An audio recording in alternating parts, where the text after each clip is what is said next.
عزیز دوستوں، بزرگوں اور بھائیوں، ہماری زندگی کے اندر ایک اہم پہلو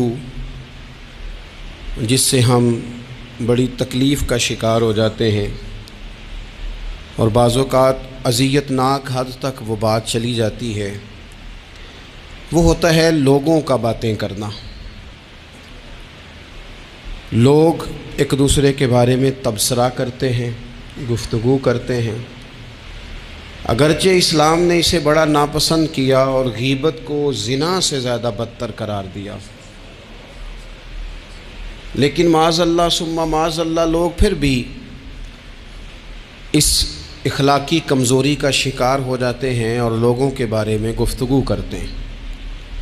پھر لوگوں کی وہ باتیں جب ہم تک پہنچتی ہیں، جس کے بارے میں بات کی جا رہی ہوتی ہے، جب اس تک پہنچتی ہے تو وہ شخص بڑی اذیت کا شکار ہو جاتا ہے۔ وہ ذہنی تکلیف میں بھی آتا ہے، کرب میں بھی مبتلا ہوتا ہے، اور بعض اوقات خدا معاف فرمائے تو بعض لوگوں میں مایوسی بھی پھیل جاتی ہے۔ آپ قرآن مجید فرقان حمید کو دیکھیں تو اللہ تعالیٰ نے قرآن مجید میں فرمایا کہ وَإِذَا قِيلَ لَهُمْ آمِنُوا كَمَا آمَنَ النَّاسُ، جب منافقین سے کہا جائے کہ اس طرح ایمان لاؤ جس طرح کے باقی لوگ ایمان لائے ہیں، یعنی صحابہ کرام، قالوا تو وہ کہتے ہیں آنؤمنوا کما آمن السفہاء، ہم اس طرح ایمان لے آئیں جس طرح معاذ اللہ یہ بیوقوف ایمان لائے، ان کی طرح ایمان لے آئیں۔ الا انہم هم السفہاء، اللہ فرماتے ہیں خبردار ہو جاؤ یہی بیوقوف ہیں، ولکن لا یعلمون، لیکن یہ جانتے نہیں، انہیں اس بات کی خبر ان لوگوں کو جو کائنات کے بہترین لوگ ہیں زمین پر، انبیاء کے بعد صحابہ، ان کو لوگوں نے بیوقوف کہہ دیا، باتیں کر دی۔ آپ قرآن مجید دیکھیے سورہ قلم کے اندر اللہ تبارک و تعالی نے اس بات کا بھی جواب ارشاد فرمایا ہے، جب لوگوں نے کہا تھا کہ معاذ اللہ حضور تو مجنون ہے، تو اللہ نے فرمایا محبوب آپ رب کے فضل سے مجنون نہیں ہیں، بلکہ اللہ نے آپ کو خلق عظیم کا مالک بنایا ہے۔ وَإِنَّكَ لَعَلَىٰ خُلُقٍ عَظِيمٍ، لوگ بات کرتے ہیں اور کر جاتے ہیں اور شوق رکھتے ہیں تبصرہ کرنے کا۔ تو میں نے بہت سارے لوگ ایسے زندگی میں دیکھے ہیں جو لوگوں کی باتوں کی وجہ سے اذیت میں آ گئے، تکلیف کا شکار ہو گئے۔ اور میں اور آپ تو کسی کھاتے میں نہیں، حضرت ابوبکر صدیق رضی اللہ تعالیٰ عنہ جیسے لوگ، افضل البشر بعد الانبیاء بالتحقیق حضرت صدیق اکبر، آپ قرآن مجید 30ویں پارے کی تلاوت میں یہ بات دیکھیں گے کہ جب حضرت ابوبکر صدیق نے غریب غلاموں کو خرید کر آزاد کرنا شروع کیا، حضرت بلال حبشی کو، حضرت عامر بن فہیرہ کو اور کچھ غلاموں کو خرید کر آزاد کیا، تو لوگ کہنے لگے کہ یہ بلال نے کبھی کوئی احسان کیا ہوگا ابو بکر پر، تبھی تو خرید کے آزاد کیا ہے، ورنہ کیا ضرورت تھی اتنے پیسے لگانے کی، کوئی تو بات ہوگی۔ اللہ تعالیٰ نے اس کا بھی قرآن مجید میں اعلان فرمایا ابو بکر نے جو کیا ہے رب کی رضا کے لیے کیا ہے۔ تو گفتگو کرنا، بات کرنا، لوگوں کا اتنا یہ خطرناک مزاج ہے، ایک جملہ کہہ کے لوگ سائڈ پہ ہو جاتے ہیں، بندہ بیچارہ ساری رات تڑپتا رہتا ہے، ایک فکرے کا تبصرہ کر کے لوگ کونے میں چھپ جاتے ہیں، اور کسی آدمی کے لیے وہ اسے سولی پہ لٹکا جاتے ہیں، اپنی زبان کے تیروں سے لوگ پریشان کرتے ہیں۔ پہلے تو اللہ سے یہ معافی مانگیں کہ رب اس جرم سے ہمیں محفوظ فرمائے۔ اور اب تو لوگوں کی زبانیں اتنی لمبی ہو گئیں کہ وہ صحابہ تک چلی گئی ہیں، اہل بیت نبوت تک چلی گئی ہیں۔ تبصروں کے شوق میں لوگوں نے یہ دیکھا ہی نہیں کہ میری حیثیت کیا ہے اور میں بات کس کی کر رہا ہوں، میری اوقات کیا ہے اور ہم اس کا اثر لیتے ہیں۔ میں اکثر کہتا ہوں سارے لوگ ہی کانوں کے کچے ہوتے ہیں، کچھ تھوڑے زیادہ ہوتے ہیں، کچھ تھوڑے کم ہوتے ہیں، اور بعض لوگ کہتے ہیں اتنے لوگ فلانے بندے کی بات مانتے ہیں۔ تو میں نے کہا دنیا میں تو آج بھی کافر زیادہ ہیں، کافر زیادہ ہیں، شیطان کے پیروکار آج بھی، تو زیادہ ہونا کوئی حق کی دلیل ہے ہمیشہ؟ یہ کیا بات ہوئی کہ فلانے کی اتنے لوگ بات مانتے ہیں؟ یہاں تو میں نے یہ دیکھا ہے اس معاشرے میں کہ جھوٹے سے جھوٹا آدمی، اس کے بھی فالوور ہوتے ہیں، دغے باز سے دغے باز بندہ، اس کے بھی گویوں کے فالور، اداکاروں کے فالور، فلانے کے فالور، اس کا یہ تو بھئی انسان کا مزاج ہے، ہر بندہ کانوں کا کچا ہے، کوئی تھوڑا زیادہ کچا ہے، کوئی تھوڑا کم کچا ہے، تو باتیں تو ہوگی، لوگ منہ میں زبان رکھتے ہیں تو گفتگو تو کریں گے۔ اب یہ اثر لینے والے پہ ہے کہ وہ اس کا اثر کس طرح کا لیتا ہے۔ ہمارے ہاں بڑے بڑے سمجھدار لوگ نفسیاتی ہو جاتے ہیں، بڑی بڑی سمجھدار خواتین نفسیاتی ہو جاتی ہیں، میری ساس باتیں کرتی ہے، میری نند باتیں کرتی ہے، مجھے فلانا باتیں کرتا ہے، مجھے فلانا، بھائی باتیں جس کے منہ میں زبان ہے اس نے بات تو کرنی ہے۔ اب آپ نے کیوں یہ دعویٰ کر لیا ہے کہ آپ اتنے اونچے چلے جائیں کہ آپ کو بات ہی کوئی نہ کرے؟ کیا حرج ہے اس میں؟ اگر کوئی آپ کو بات کر دے تو کیا ہیں ہم، کسی نے کر لی تو پھر کیا ہوا؟ اس کا اتنا اثر قبول کرنا کہ ساری رات سونا ہی نہ، پریشان ہو جانا۔ اور بعض لوگ ایسے ہیں جنہیں اتنی باتیں نہیں ہوتی جتنی انہیں ٹینشن ہوتی ہے، یعنی وہ دو بندے کونے میں کھڑے ہیں تو میری ہی بات کر رہے ہیں، اور بھائی کوئی اتنا اہم نہیں ہے، انہیں کوئی اور کام بھی ہو سکتا ہے، تیری بات ہی انہوں نے کرنی۔ بلا وجہ لوگ سمجھتے ہیں کہ میں بڑا اہم آدمی ہوں، وہاں بھی مجھ پہ تبصرہ ہو رہا ہے، یہاں بھی ہو رہا ہے۔ اس پہلو سے باہر آئیں، اس کمپلیکس سے نکل آئیں۔ ابن حزم کہتے ہیں کہ مصر میں ایک تاجر بڑا کامیاب ہو گیا تھا، بڑا کامیاب تاجر ہو گیا، تو زندگی میں جتنے لوگ بھی کامیاب ہوتے ہیں ان سے حسد ہوتا ہے، اس سے بھی اس کے ارد گرد کے لوگوں نے حسد شروع کیا۔ اب تاجروں نے پلاننگ کی کہ اسے خراب کیسے کرنا ہے۔ وہ ایک دن اپنے گھر سے نکلا، سفید کرتا سفید پگڑی باندھ کے باہر۔ اب 5-6 لوگوں نے پہلے سے منصوبہ بندی کی ہوئی تھی۔ ایک صاحب اسے ملے، کہنے لگے ماشاءاللہ آج تو سفید کرتے پر سبز امامہ، سبز پگڑی بڑی ہی اچھی لگ رہی ہے۔ تو وہ ہنس کے کہنے لگا لگتا ہے آپ سو کے اٹھ کے آئے ہیں، پگڑی تو میری سفید ہے۔ اس نے کہا چلو پگڑی تو سبز ہی ہے، باقی آپ نہیں مانتے تو آپ کی مرضی۔ وہ آگے بڑھا، تو اب چونکہ پلاننگ تھی تو ایک شخص اور ملا، اس نے کہا کیا بات ہے، سفید کرتے پر آپ کا پیلے رنگ کا امامہ کیا جچتا ہے؟ اس نے کہا یار کو خدا کا خوف کر، ہنس کے کہا کیا ہو گیا، تیری اینک کا نمبر تو نہیں تبدیل ہونے والا ہوا؟ اور بھائی میں نے تو سفید کرتا اور سفید ہی امامہ باندھا ہے۔ اب 2-3 لوگوں کی دفعہ تو وہ مسکرایا، لیکن وہ ڈھیر سارے لوگوں نے منصوبہ بندی کی تھی۔ وہ جب چوتھے کے پاس گیا تو اس نے بھی کہا کہ کیا بات ہے سفید کرتے پر پیلے رنگ کے امامے کی؟ اس نے کہا پیلا کہاں ہے؟ اب وہ غصے ہونے لگا۔ اب وہ چھٹے کے پاس گیا تو اس نے کہا جناب کیا بات ہے سفید کرتا اور کالا امامہ؟ اب وہ غصے میں اتنا باولا ہوا کہ پہلے ہنسا پھر رویا، پھر اسے سمجھ نہ آئی کہ دکان کا تالا کس چابی سے میں نے کھولنا ہے۔ بس وہ شام ہوئی تو اس بیچارے کو بچوں نے روڑے مارنے شروع کر دیے۔ وہ اتنی تکلیف میں آ گیا کہ لوگ اسے پاگل کہنے لگے۔ کیوں؟ اس لیے کہ لوگ منصوبہ بندی، افواہ تھی نا کہ میری طبیعت خراب ہے، تو لوگوں نے حال پوچھ پوچھ کر بیمار کر دیا۔ لوگوں کی باتیں، لوگوں کے تبصرے، لوگوں کے کومنٹس بولے امام شافعی۔ امام شافعی فرمانے لگے لوگوں کی باتیں پتھروں کی طرح ہوتی ہیں، یہ روڑوں کی طرح ہوتی ہیں، اگر انہیں کمر کے اوپر رکھ لو گے نا تو یہ تمہاری کمر توڑ دیں گی، اور اگر تم ان کو اپنے پیروں کے نیچے رکھ لو گے تو تمہارا قد اونچا ہو جائے گا۔ بس دنیا میں وہ لوگ پریشان ہوتے ہیں جو لوگوں کی باتوں کو کندھوں پر سوار کر لیتے، جو پیروں کے نیچے رکھے، جو پاؤں کے نیچے رکھے ان کا قد۔ وہ پرانے زمانے میں نا عارف رومی رحمۃ اللہ علیہ فرماتے ہیں کہ ایک بیل گائے گر گئی تھی کنویں کے اندر، تو اب وہ لوگ اس کو نکال تو نہیں سکتے تھے، تو انہوں نے اس طرح کیا کہ مٹی ڈالنی شروع کر دی کہ اب بدبو آئے گی، پریشانی ہوگی، تو اس کو بند کر دیتے ہیں اندر ہی کنویں کو، کنواں نئی جگہ پہ کھود لیتے ہیں۔ انہوں نے جب اس کے اندر مٹی ڈالی نا تو وہ گائیں جو تھی وہ مٹی جھاڑ کے تو مٹی کے اوپر آ گئی، انہوں نے پھر مٹی ڈالی تو وہ تھوڑی اور اوپر آ گئی، اور مٹی ڈالی تو اور وہ مٹی ڈالتے گئے اور گائیں وہاں سے کنویں سے باہر آ گئی۔ لوگوں نے دفن کرنا چاہا، وہ باہر نکل آئی۔ اور میرے بھائی لوگ بھی اپنی باتوں میں دفن کرنا چاہتے ہیں، لیکن یاد رکھنا جو چمکنے والے تھے وہ چمکتے ہی رہے، جن کو اللہ نے عزت دی تھی ان کی گھٹائی کوئی نہیں سکا۔ اتنی لمبی زبانیں کھول کے لوگوں نے صحابہ کے بارے میں باتیں کی، باتیں ہو رہی ہیں۔ لوگ جن کو دبانا چاہتے تھے، آج نہیں صوفیاء کی مخالفت شروع ہوئی، ان کے زمانے میں بھی ہوئی، ان کے دور میں ان کے خلاف کتابیں لکھی گئیں۔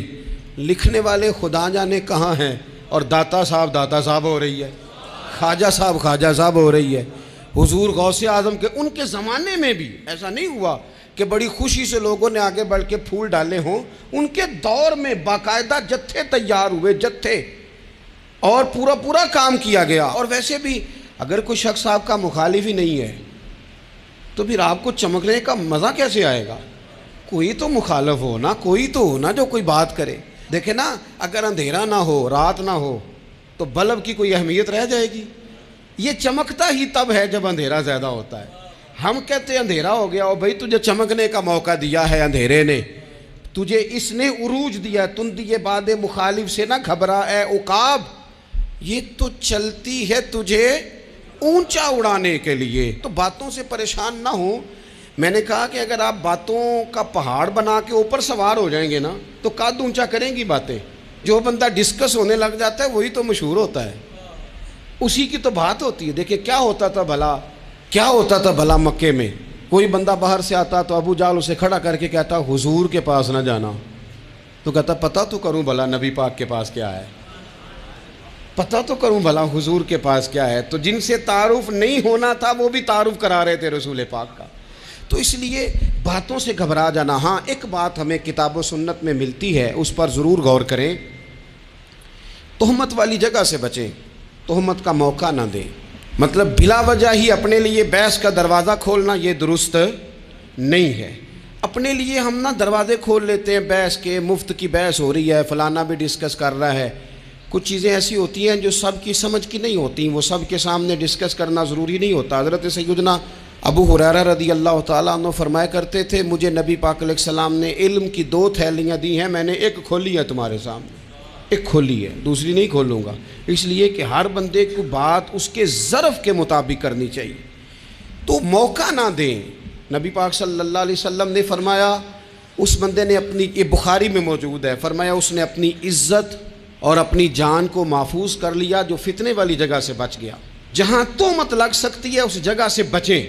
جان بوجھ کے لوگوں کو موقع نہ دیں باتیں کرنے کا، جان بوجھ کے موقع نہ دیں.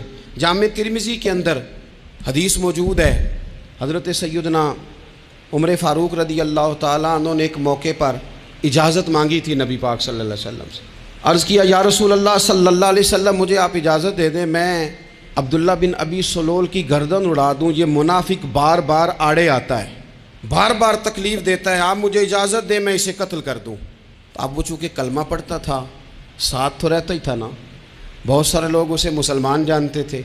تو حضرت سیدنا عمر فاروق رضی اللہ تعالیٰ عنہ نے اجازت چاہی کہ یا رسول اللہ صلی اللہ علیہ وسلم اگر آپ مجھے اجازت دے دیں، یہ ترمذی میں موجود ہے، یعنی آپ اس جگہ سے بچیں جہاں تہمت لگ سکتی ہے، جہاں بلا وجہ کسی شخص کو شر پھیلانے کا موقع مل سکتا ہے. یا رسول اللہ مجھے اجازت دے میں عبداللہ بن ابی سلول کی گردن اڑا دوں. تو نبی پاک صلی اللہ علیہ وسلم نے فرمایا کہ عمر اگر میں تمہیں ایسا کرنے کی اجازت دوں گا تو لوگ کہیں گے کہ اب اپنے قریبیوں کو انہوں نے مروانا شروع کر دیا ہے، ساتھ والوں کو ہی مروانا شروع، لوگ تو اسے مسلمان سمجھتے ہیں نا. تہمت والی جگہ سے. بلکہ بخاری شریف میں اسی طرز کا ایک اور پیغام بھی ہمارے لیے موجود ہے. یہ جو حرم شریف آج ہمارے سامنے ہے نا، بیت اللہ شریف، اس میں ایک پیچھے مقام ہے جس کو حتیم کہا جاتا ہے. یہ خانہ کعبہ کا حصہ ہے. حضور صلی اللہ علیہ وسلم کے اعلان نبوت سے پہلے جب قریش مکہ نے اسے تعمیر کیا نا دوبارہ سے، تو انہوں نے چندے کا کوئی اس طرح کا مزاج بنایا تھا کہ اس بندے سے پیسے لینے ہیں جس کے بالکل ہی جائز ہوں. اس ترتیب سے انہوں نے خانہ کعبہ کی تعمیر کی کہ پھر وہ ساری تعمیر نہ کر سکے، حتیم باہر رہ گیا. تو نبی پاک صلی اللہ علیہ وسلم نے ایک دن فرمایا، بخاری میں موجود ہے، حضور فرمانے لگے عائشہ اگر تمہاری قوم جاہلیت کے قریب نہ ہوتی، کیونکہ ابھی قریب جاہلیت چھوٹی ہے نا، ابھی لوگوں نے کلمہ پڑھنا شروع کیا ہے، فرمایا اگر یہ جاہلیت کے قریب نہ ہوتے تو میں کعبے کو انہی بنیادوں پر دوبارہ بنا دیتا جن بنیادوں پر حضرت ابراہیم علیہ السلام نے بنایا تھا. لیکن چونکہ یہ جاہلیت کے قریب ہیں، ان کی سمجھ میں چیز نہیں آئے گی، یہ شک میں پڑ جائیں گے، پریشان ہو جائیں گے، لہذا میں یہ کام نہیں کرتا. بہت ساری چیزیں ایسی ہیں کہ جن کی وجہ سے بعض سادہ لوگ ابہام کا شکار ہوتے ہیں. ابہام کا ہمارے علماء نے اس طرح کیا کہ بڑے طے کر کے عقائد کے عنوانات امت تک پہنچائے. ہر آدمی ہر شعبے کا اسپیشلسٹ نہیں ہوتا۔ بہت ساری لوگ باتیں مریض کے سامنے کرنے والی نہیں ہوتی، وہ صرف لواحقین کو بتانے والی ہوتی۔ پھر کچھ لوگ اور آئے جنہوں نے کہا کہ ہم تو ایفیشنسی دکھائیں گے، کچھ خاص ہر بات کھول کر لوگوں کے سامنے رکھیں گے۔ اس کا نقصان پھر یہ ہوتا ہے کہ سادہ لوگ مشکلات کا شکار ہوتے ہیں۔ وہ پھر جب کہتے ہیں ہر چیز ڈسکس کر لینی چاہیے تو پھر باتیں دور نکل جاتی ہیں۔ پھر لوگوں نے انبیاء کرام علیہم السلام کی اجتہادی خطاؤں کو ڈسکس کرنا شروع کیا۔ ربنا ظلمنا انفسنا، اگر حضرت آدم یہ لفظ کہیں تو ان کے لیے تو ٹھیک ہے، لیکن اگر کوئی غلام اور امتی اور بیٹا اٹھ کے یہ لفظ کہے تو اس کے لیے ٹھیک نہیں ہے۔ تو میرے عزیز ایسے کام نہ کریں جس کی وجہ سے بلا وجہ بحث کا۔ ہمارے یہاں کچھ لوگوں کو شوق ہے خبروں میں رہنے کا، وہ ایسی باتیں چھیڑتے ہیں جن سے نہ وہ خبروں میں رہ سکیں۔ میں نے دیکھا ہے وہ کہتے ہیں جی میں نے کوئی انوکھی بات کرنی ہے۔ بھئی انوکھی بات کرنے سے بندہ مشہور تو ہو جاتا ہے۔ ہمارے زمانے میں مشہور ہی وہ ہوتا ہے جو دوسروں سے ذرا ہٹ کے بات کرے، انوکھی کرے۔ وہ ہمارے لطیفہ لکھا ہے نا، ایک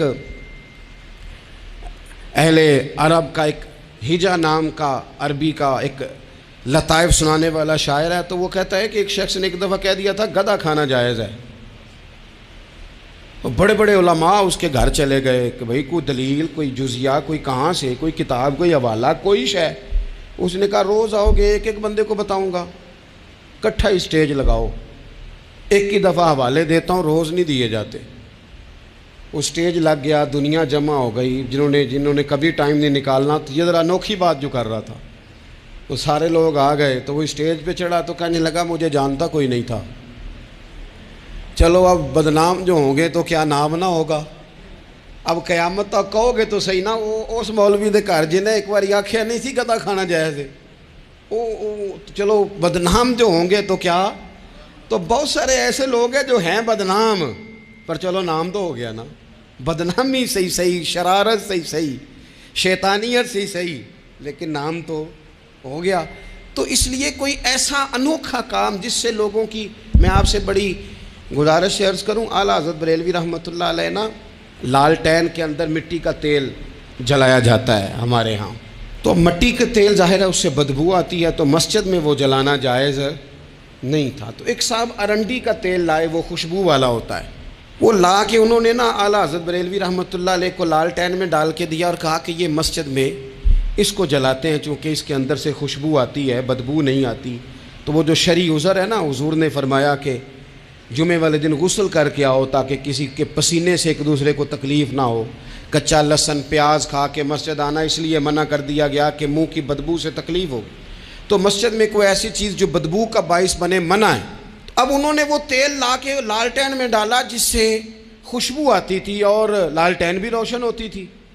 تو اعلیٰ حضرت فاضل بریلوی رحمۃ اللہ علیہ اپنے اس خادم سے فرمانے لگے کہ اب لوگ تو آئیں گے نا، تو ہمارے علاقے میں تو ساری دنیا مٹی کے تیل سے ہی چلاتی ہے، تو اب آپ نے ایک خوشبو والا تیل لا کے ڈال تو دیا ہے اس کے اندر لالٹین میں، پر یہ لوگوں کو بتائے گا کون کہ یہ تیل وہ نہیں ہے؟ لوگ تو یہاں سے دیکھ کے جائیں گے اور جا کے کہیں گے کہ اتنے بڑے عالم کی مسجد میں اگر جل رہا ہے تو ہم کیوں نہ جلائیں۔ تو فرمانے لگے وہ شخص کے حضور پھر حال کیا ہے؟ فرمانے لگے آپ فرضوں کا سلام پھیر کے دعا سے پہلے لالٹین کے پاس کھڑے ہو جائیں اور جو بندہ گزرے اسے بتاتے جائیں کہ یہ مٹی کا تیل نہیں، یہ مٹی کا تیل نہیں، یہ مٹی کا تیل۔ ہر شخص کے ذہن تک بات اتر جائے تاکہ لوگ کسی ایسی چیز کا شکار نہ ہو جائیں جس سے کہ ان کے مزاج میں کوئی غیر شرعی چیز عروج پکڑ لے۔ تو میرے عزیز ہم نہ کچھ بدگمانیاں لوگوں کے اندر لوگ ڈالتے ہیں۔ ہمارے ہاں بالخصوص پاکستان میں جب سے سیاسی فرقہ واریت شروع ہوئی ہے، سیاسی، ہماری قوم کا مزاج اتنی بری طرح خراب کیا گیا ہے۔ ہمارے نوجوان بچے جو بڑے سنجیدہ پڑھے لکھے، ان کی گفتگو اپنے سیاسی مخالف کے بارے میں اتنی لوز کر دی گئی ہے، اتنی کمزور کر دی گئی، اتنی خوفناک کر دی گئی ہے کہ اس طرح تو کبھی نہیں ہوا تھا۔ یہ مزاج جو لوگوں کو دیا جا رہا ہے، قومیں اپنے اخلاق کے طور پر زندہ رہتی ہیں۔ بد اخلاقیاں کبھی بھی انسانوں کو اونچا کر سکتی، پیچھے رہ جاتے ہیں لوگ۔ تہذیب کسی سوسائٹی کا حسن ہوتا ہے، اور اگر ایک سیاسی مخالف کے لیے آپ کا یہ والا مزاج بن جائے، اپنے سیاسی قد کو اونچا کرنے کے لیے آپ ان چیزوں کا سہارا لیں، یہ درست نہیں ہے۔ اخلاقی رویے میں کہوں گا کسی بھی سیاسی جماعت سے وابستگی ہے وہ 100% رکھے جو اس کی سمجھ میں آتی ہے، لیکن اپنے اخلاقی مزاج کو کبھی کمزور نہ ہونے دے، اخلاقی رویہ کبھی کمزور نہ ہونے دے۔ یہ کیسے ہو سکتا ہے؟ دیکھیں ابو جہل، ابو لہب، عتبہ، عتیبہ، شیبہ، وہ وہی باتیں کر سکتے تھے جو ان کے مزاج کی تھیں، جو آج تک لوگ کسی بھی دیندار کے بارے میں کرتے ہیں۔ تو انہوں نے وہی باتیں آ کے کی تھی جناب ابو طالب کے ساتھ۔ انہوں نے کہا تھا کہ اگر معاذ اللہ ان کو دولت چاہیے تو ہم دیتے ہیں۔ بڑے سے بڑے مخلص آدمی پر آج لوگ دعویٰ نہیں کرتے کہ دولت کے لیے لگا ہوا ہے، انہوں نے کہا دولت چاہیے تو دیتے ہیں، اگر کسی خاتون سے نکاح کرنا چاہتے ہیں تو کرا دیتے ہیں، سرداری چاہیے تو دے دیتے ہیں۔ اب یہ سوچ ہی اتنی ہے، اس سے آگے جاتی نہیں۔ وہ معاذ اللہ حضور کے بارے میں اور بھی باتیں کرتے، یہ شاعر ہیں، یہ جادوگر ہیں، یہ فلاں ہیں، لیکن میرے نبی پاک علیہ الصلوۃ والسلام نے کبھی بھی ان کی ذاتی زندگی کو ڈسکس نہیں کیا، کبھی نہیں کیا۔ ابو جہل شراب پیتا تھا، لیکن حضور نے کبھی سوسائٹی میں یہ بات لوگوں کے سامنے بیان نہیں کی۔ وہ لوگوں کے پیسے دبا لیتا تھا، کئی جگہوں پہ حضور نے پیسے نکلوا کے دیے، لیکن جگہ جگہ گلی گلی کھڑے ہو کے حضور نے یہ نہیں فرمایا کہ یہ اس طرح کا ہے۔ آپ اپنے مخالفین کے بارے میں ضرور کلیم کریں، ثبوت کے ساتھ ضرور بات کریں، یہ ضروری ہے، لیکن آپ کا رویہ اتنا گرا ہوا نہیں ہونا چاہیے کہ لوگ سمجھیں کہ یہ قوم تو اخلاق سے ہٹ گئی ہے۔ آپ اختلاف کریں، لیکن اختلاف کے بھی آداب ہوتے ہیں، اس ادب کے دائرے کے اندر رہ کے۔ صحابہ کے بیچ بھی رائے کا اختلاف ہو جاتا تھا، ہو جاتا ہے، ہو جایا کرتا ہے، حضور اس اختلاف کو قبول کرتے، بھئی ہو جاتا ہے رائے کا اختلاف اپنوں میں، لیکن اس کے اندر انسان توہین پہ اتر آئے، اس کا لہجہ اس طرح کا ہو جائے جس طرح کی بازاری گفتگو کی جاتی ہے، تو محسوس ہوتا ہے کہ یہ تربیت کا فقدان ہے، یہ لہجے باوقار لوگوں کے نہیں ہوا کرتے۔ لہجے کو کبھی برا نہ ہونے دیں، انداز کو۔ لوگ آپ کو چھیڑیں گے، اپنی جگہ پہ کھینچ کے لانے کی کوشش کریں گے، بڑا کچھ لوگ کریں گے، لیکن آپ اپنی جگہ سے آپ تبدیل نہیں ہوں گے۔ آپ کہیں گے یار میرا ایک معیار ہے، میری ایک حیثیت ہے، میں اپنی حیثیت چھوڑ سکتا؟ میں اپنی حیثیت نہیں چھوڑ سکتا۔ ہر بندے کو آپ ڈسکس کریں گے، تو تہمت والی جگہ سے ضرور بچیں، بدگمانی سے ضرور بچیں، لیکن ہر شخص کو اس کے معیار کے مطابق اتر کا جواب دینا یہ باوقار لوگوں کا سٹیٹس نہیں ہوتا۔ وہ کہتے ہیں جا بات کر، جا کے تو کون ہوتا ہے تیری بات کرے، اب ہم ہر شخص کے منہ لگیں، یہ کیسے ہو سکتا ہے؟ نبی پاک صلی اللہ علیہ وسلم گزر رہے تھے، صحیح بخاری میں موجود ہے، آپ کی اہلیہ حضرت صفیہ رضی اللہ تعالیٰ عنہ آپ کے ساتھ تھیں، رات کا وقت تھا، حضور گزر رہے تھے، تو صحابہ کچھ کھڑے تھے، تو حضور نے ایک کو بلا کے کہا کہ یہ میری بیوی ہیں، صفیہ ہیں۔ عرض کرنے لگے حضور مجھے میری ماں روئے، میں کوئی آپ کے بارے میں بدگمانی کرتا؟ تو حضور نے جواب میں کیا کہا؟ محبوب فرمانے لگے جس طرح رگوں میں خون گردش کرتا ہے نا، شیطان بھی اسی طرح ہی گردش کرتا ہے۔ گویا حضور بتا رہے ہیں کسی وقت بھی بدگمانی پیدا کر دیتا ہے۔ میں تمہیں بتا رہا ہوں کہ اپنی اہلیہ کے ساتھ جا رہا ہوں، میری بیوی ہے، کوشش کریں کہ آپ اس جگہ سے بچیں جہاں باتیں ہو رہی ہوں۔ اور اس پہلو پہ تیسری گزارش اس عنوان پر یہ ہے کہ اگر کسی کے بارے میں باتیں ہو رہی ہوں تو فٹافٹ اس کا حصہ بننے کی کوشش نہ کریں، بلکہ آپ کے پاس جب تک کوئی شرعی ثبوت نہیں ہے تب تک آپ اس بات کا حصہ نہ بنیں۔ ہمارے ہاں بات ہو رہی ہوتی ہے تو دو چار بندے دوڑ کے نا اپنا بھی حصہ ڈالتے ہیں، بلکہ میں بڑی ذمہ داری سے یہ بات عرض کروں گا، بات لمبی ہوتی تب ہے جب کوئی بندہ درمیان میں کہہ دیتا ہے نا نہیں تجھے تو تھوڑا پتہ ہے، تھوڑا میں بھی کرتا ہوں۔ وہ کئی دفعہ وعدہ معاف گواہ بن جاتا ہے، جا کے دوسروں کو خبر کرتا ہے اس نے یہ کہا ہے، حالانکہ بندہ اس سے پوچھے کہ اگر انہوں نے کہا تھا تو اتنا سجن تھا تو وہاں جواب دے کے کیوں نہیں آیا؟ تجھے چاہیے تھا وہیں جواب دیتا، وہیں جا کے جواب دے دیتا۔ ایک بزرگ کی خدمت میں ایک دفعہ حاضر تھا، ایک بڑے عالم تھے، تو ان کے پاس آ کے ایک شخص نے کہا کہ فلاں آدمی آپ کے بارے میں یہ بات کر رہا تھا، تو وہ ہنس پڑے، فرمانے لگے پھر آپ کہاں تھے؟ کہنے لگے میں وہیں تھا۔ فرمانے لگے میرا اور آپ کا رشتہ کس طرح کا ہے؟ کہنے لگا جی میں تو شاگرد ہوں، ارادت مند ہوں۔ تو فرمانے لگے پھر آپ میرے پاس سوال لے کے آ گئے ہیں، آپ نے وہاں جواب کوئی نہیں دیا۔ فرمانے لگے اب تو میرے سامنے بیٹھ، پہلے اس سوال کا جواب میں تجھے دوں، پہلے تجھے قائل کروں، اگر تو قائل ہوتا نا تو پھر تو یہ بات لے کے میرے پاس نہ آتا، پھر تو وہاں تو کلیئر کر آتا، تیرے اندر کجی ہے، تو بات کا حصہ بنا ہے۔ اور میرے نزدیک اس سے بڑا تو مجرم ہے کہ تو نے بات کو سنا ہے. وہ تو کوئی ہے، اور تو اپنا تھا. تو نے اپنا ہو کے یہ باتیں سنی، تو نے ہاں کی، تو وہاں بیٹھا رہا، تو اپنا تھا. اور حضور نے فرمایا محبت تو بندے کو اندھا بہرا اور گونگا کر دیتی ہے. جو کسے دا عاشق ہوئے ہوتے گل اسے دی کردا ہے، 100 مکر بہانے کر کے وہ دے مرنے مرد ہے. تو نے سن کیسے لی؟ تیرے کانوں نے گوارا کیا؟ پہلے تو مطمئن ہو نا. تو اگر مطمئن ہوتا تو بات آگے وہیں جواب دے کے آتا. جب تو ہی غیر مطمئن ہے تو میں کسی اور کو کیا جواب دوں؟ تو مدد کریں اپنے بھائی کی اس معاملے میں کہ اگر آپ کلیئر ہیں تو پھر آپ اسے وہیں کلیئر کریں. کہیں یار میری بات سن، یہاں تک تو بات ٹھیک ہے، اس بات کا میں گواہ ہوں، یہ ہو سکتی نہیں. اور نبی پاک کا یہ طریقہ ہے. مسند امام احمد بن حنبل میں حدیث موجود ہے. حضرت عبداللہ ابن مسعود رضی اللہ تعالیٰ عنہ، کمال آدمی حضرت عبداللہ ابن مسعود. حضور نے فرمایا عبداللہ ابن مسعود سے قرآن سیکھا کرو، یہ اسی طرح پڑھتے ہیں جس طرح میرے اوپر نازل ہوا تھا. حضرت عبداللہ ابن مسعود کو نبی پاک علیہ السلام نے فرمایا درخت پہ چڑھ کے ذرا میرے لیے مسواک تو اتار دو. حضرت عبداللہ ابن مسعود کی پنڈلیاں پتلی پتلی تھی، ٹانگیں پتلی تھیں. وہ درخت پہ چڑھے، ہوا چلی تو کپڑا تھوڑا ہٹ گیا تو بعض لوگ ان کی پتلی پنڈلیوں کا مذاق اڑانے لگے. معاذ اللہ، دیکھو کیسی باریک باریک پنڈلیاں ہیں، کیا انداز ہے. اب حضور بیٹھے ہیں نا، تو انہوں نے جو بات کی تھی وہ بات بھی درست تھی، پنڈلیاں واقعی پتلی تھیں. اور کوئی بھی اس انداز میں دیکھتا تو شاید مسکراتا. جب انہوں نے کہا نا دیکھو پتلی پنڈلیاں، تو حضور نے ہمارے لیے طریقہ کیا چھوڑا، ہمارے لیے سیرت کیا چھوڑی. حضور سید عالم فوراً ارشاد فرمانے لگے، نبی پاک فرمانے لگے چپ کرو، تم میرے عبداللہ کی پنڈلیوں کو پتلا پتلا کہہ رہے ہو نا. قیامت کے دن جب میزان لگے گا اور ان پنڈلیوں کا تمہیں وزن پتہ چلے گا، پھر پتہ چلے گا میرے عبداللہ کی شان کیا ہے. یہ بڑی وزنی پنڈلیاں ہوں گی، جب ان کا میزان پر وزن تلے تو آپ دفاع کریں. نبی پاک صلی اللہ علیہ وسلم نے فرمایا اگر کسی جگہ تیرے بھائی کی عزت پر حملہ ہو رہا تھا اور تو بچانے پر قادر تھا اور تو نے اس کی عزت سے اس شر کو روک دیا، کہا نہیں یار ایسی بات نہیں ہے، تم غلط کہہ رہے ہو. فرمایا اگر تم کسی کی عزت کا دفاع کرو گے تو فرمایا جہاں تمہاری عزت خراب کی جا رہی ہوگی رب وہاں تمہاری عزت کا دفاع فرمائے گا، اللہ تمہاری عزت کا محافظ بن جائے گا. لیکن ہم کیا کرتے ہیں، ہم لوگ باتیں کر رہے ہوتے ہیں تو ہم ان باتوں میں ایک بات اور شامل کرتے ہیں، ہم ان باتوں میں ایک بات اور شامل کر لیتے ہیں اور انداز اختیار کر لیتے ہیں، اور جو آپ کے حق میں ہے اس نے مخالف نہیں ہونا، اور جو مخالف ہے اس نے کبھی حق میں چھوڑیں. آپ کس کو قائل کر رہے ہیں؟ جس کی سمجھ میں آتی ہے وہ قبول کرے، نہیں آتی تو دروازہ کھلا ہے، کہیں اور تشریف لے جائے. ہمارا یہ مزاج بن گیا کہ بلا وجہ کی وضاحتیں بھی بندے کو کمزور کرتی ہیں.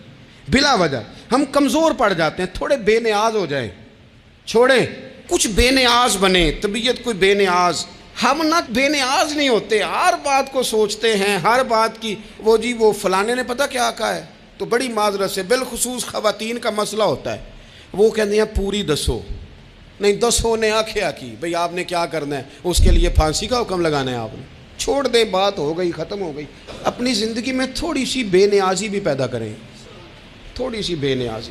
ہر ایک کی بات سننا، ہر ایک کی بات پر غور کرنا، ہر بندے پر تبصرہ شروع کر دینا، وہ تو تکلیف آ جائے گی. وہیں سے جہاں سے بات شروع کی تھی پھر وہیں لاتا ہوں کہ باتوں کا اثر لیں لیکن صرف خیر کی باتوں کا اثر لیں، لیکن صرف اچھے لوگوں کی باتوں کا.